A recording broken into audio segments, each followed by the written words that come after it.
বিষয়টা অনেকটা প্যাথেটিক। তবে এরকম প্যাথেটিক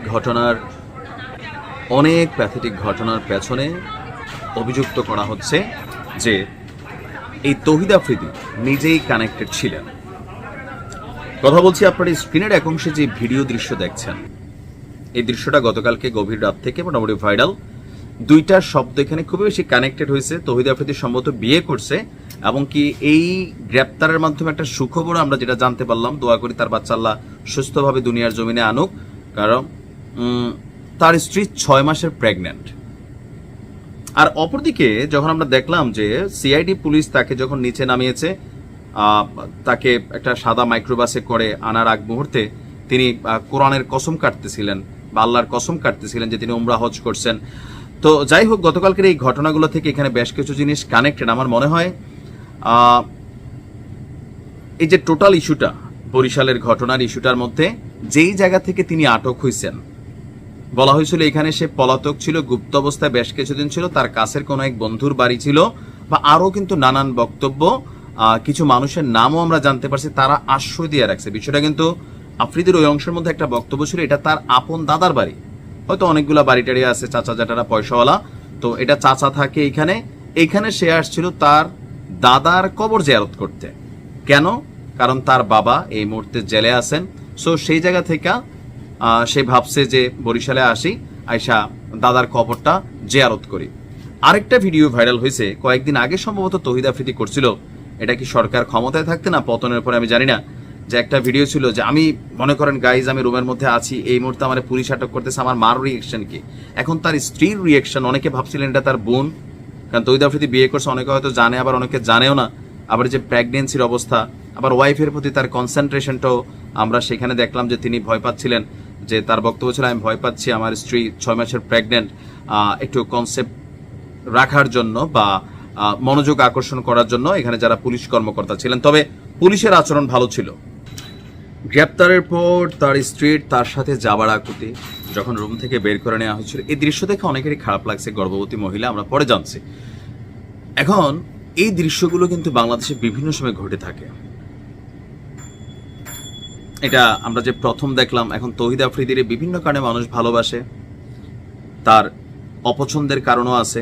যখন সরকার পতন হলো, তার যে ভূমিকা ছিল ওই সময়টাতে কন্টেন্ট ক্রিয়েটারদেরকে জোর করে করে কন্টেন্ট বানানো, তারপর ডিবি হারুনের সাথে সখ্যতা, এখানে অনেক কিছু পলিটিক্যালি কানেক্টেড হয়ে গেছে। বাট এই দৃশ্যপটগুলো যখন যার সাথে ঘটে সেই হয়তো আসলে বুঝতে পারে যে তার সাথে কি ঘটতেছে। আবার এরকম অনেক ঘটনার পিছনে আমরা নিজেরাই হয়তো খলনায়ক হয়ে থাকি, যেমনটা তৌহিদ আফ্রিদির সম্পর্কে অনেক অভিযোগ আছে। তবে যে মামলার ইস্যুটা আমি বারবারই বলি যে এইসব মামলাগুলা খুব বেশি দিন ধরেন টিকে না, ধোপে টিকে না, বের হয়ে যাবে। কেননা যেই অন্যায়টা করছে ওই অন্যায়ের বেসিসে যখন কোনো মামলা হয় সেটা যতটা ভারী হয়, একটা মার্ডার কেসের মামলা হয়ে গেল যেটার প্রথম আসামি শেখ হাসিনা, আপনি বুঝতেই পারতেছেন এই মামলাটার ওজনটা কতটা নষ্ট ওজন। কেন ওজন? তৌহিদ আফ্রিদির জন্য 11 নম্বর আসামি, তার বাপ 22 নম্বর আসামি, তো এগুলোতে তারা জামিন পাবে, মুক্ত হবে। কিন্তু এই ঘটনাগুলো থেকে যেটা শিক্ষণীয়, এটা আসলে আমরা কতটুকু শিখছি সেটা হচ্ছে বড় কথা। আপনার হাতে আজকে পাওয়ার আছে, আপনার সাথে সরকারের ভালো সম্পর্ক আছে, 10 জন শক্তিশালী মানুষের সম্পর্ক আছে, জনপ্রিয়তা আছে, আপনি এটা দিয়া মানে কোনো একটা পলিটিক্যাল সার্ভিংয়ে যখন চলে যান, এটা মাথায় রাখা উচিত। পরবর্তী সরকার আসলে আপনি বাটে পড়বেন ভাই। আমার কাছে মনে হয় যারা শিল্পী, যারা খেলোয়াড় অথবা অনেক টাইপের মানুষ আছে যাদেরকে সবাই পছন্দ করে, তো তাদের রাজনীতিতে যাওয়াটাই উচিত না। এখন এই যে উচিত না আমরা কেন বলি?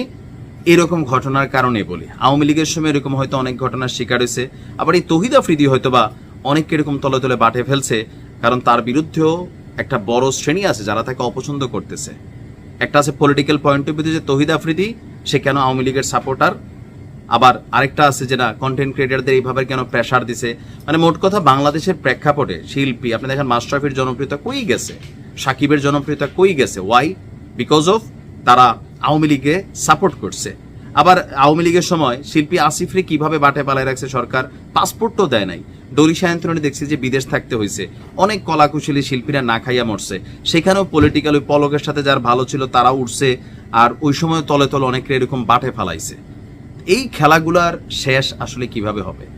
আমি জানি না যে এটা আদৌ শেষ হওয়ার সুযোগ আছে কিনা। তো সেই ক্ষেত্রে আমরা যারা কন্টেন্ট ক্রিয়েটার কাজ করি অথবা যে জায়গায় মানে যার যে জায়গা আছে সেখানে যতটুকু এই রাজনৈতিক অ্যাক্টিভিটিস অথবা কি বলা হয় যে ক্লোজনেস, এগুলো থেকে দূরে থাকা বেটার। নয়তো আপনি চান না চান সরকার পরিবর্তনের পরে বাটে পড়বেন। আবার কখনো আওয়ামী লীগ আসলে এই তৌহিদ আফ্রিদি বাংলাদেশের হিরো হইয়া ঘুরবে, আর আজকে যারা আবার আছে, যারা তার বিরুদ্ধে সাক্ষ্য দিছে সরকার পতনের পর, আগে কিন্তু দেয় নাই কেউ, যখন পতনের পর দিছে এরা সবাই দৌড়ের উপর থাকবে। সেদিন আবার তৌহিদ আফ্রিদির বউ হাসবে, দেখা খুশি হবে, আর যারা সাক্ষী দিছে তাদের বউয়ের এরকম কান্না করবে। এটা আমাদের দেশের সিস্টেম হয়ে গেছে। যে প্রকৃত অপরাধী তার শাস্তি হওয়া জরুরি। যে কোনো ঘটনায় যেই অপরাধে অভিযুক্ত, প্রতিহিংসার রাজনীতি, প্রতিহিংসার মামলা বাণিজ্য, প্রতিহিংসা মানে এই অ্যাক্টিভিটিসটা 95% মুসলিমের দেশ দাবি করি, কিন্তু আমাদের মধ্যে যেই পরিমাণ আছে এখান থেকে আসলে বের হওয়া সম্ভব না। আমরা বাঙালি জাতি একটা জিনিস কখনো ভুলি না, সেটা হচ্ছে কি, আপনি কখন আমার একটা গুতা মারছিলেন, আমার সময় আসলে সেটা তেল তুলে নেওয়া। আজকে তৌহিদ আফ্রিদিকে দেখা শিক্ষা নেন যে পরিণতি এমনও হইতে পারে, কি নাই তৌহিদ আফ্রিদির বাপের টাকা পয়সা সম্পদের সব আছে, কিন্তু আজকের দিনে তৌহিদ আফ্রিদির বউ ভয় নামক জিনিসটার জীবনে হয়তো দেখে নাই, আজকে দেখতেছে। তৌহিদ আফ্রিদিও ভয় পাইছে, এটা বাস্তবতা। হয়তো জামিন হয়ে যাবে 2-3-5 দিন বা 1 মাস 2 মাস, বাট এই যে দৃশ্যপটগুলা, একটা মহিলার বাচ্চা পেটে নিয়ে টেনশন, তো এরকম দৃশ্য কিন্তু আমরা আগেও দেখছি। আওয়ামী লীগ সরকারের সময় অনেক মা বউরা এরকম টেনশন করছে, বাট একটা জায়গা থেকে তো এটা শেষ হওয়া উচিত। দেখা যাক কি হয়। ভালো থাকুন, আসসালামু আলাইকুম।